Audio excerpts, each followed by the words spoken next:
Merci. Patrick Loiseau pour le MoDem.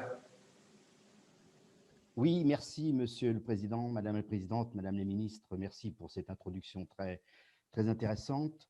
Donc la France, qui se classe parmi les États européens les plus vertueux en matière de consommation énergétique, a fait de la lutte contre le dérèglement climatique un axe essentiel de sa politique.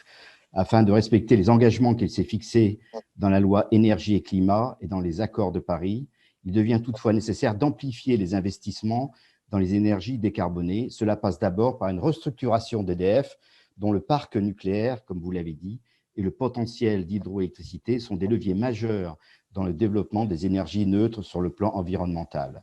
La performance d'EDF repose cependant sur des actifs anciens et des normes anciennes qui doivent être modernisées. Pour permettre à EDF de mieux jouer son rôle d'investisseur pour la transition énergétique et le pouvoir d'achat des ménages et des entreprises, le président de la République a donc demandé à ses dirigeants de réfléchir à un plan de restructuration.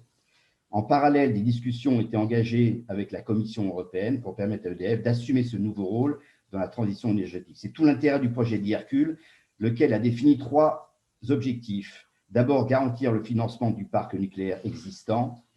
Ensuite, mettre un terme au contentieux, comme vous l'avez dit, avec la Commission européenne sur les concessions hydroélectriques.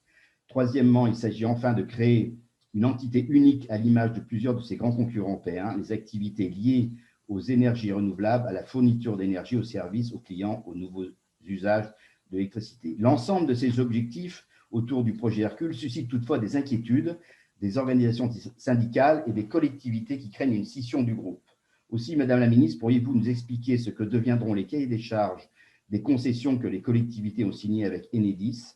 Comment sera assurée la gestion de leur réseau de distribution, leur sécurisation, leur déploiement, leur répartition, si des objectifs de rentabilité sont donnés par les nouveaux actionnaires, la possible remise en cause de l'égalité de desserte et de la péréquation tarifaire fait l'objet de toutes les vigilances, car elle aurait pour conséquence de créer de nouvelles fractures dans les territoires à l'heure où la crise économique générée par la Covid-19 nécessite encore plus de solidarité. Pourriez-vous, Madame la Ministre, nous rassurer sur ces différents sujets? Je vous remercie.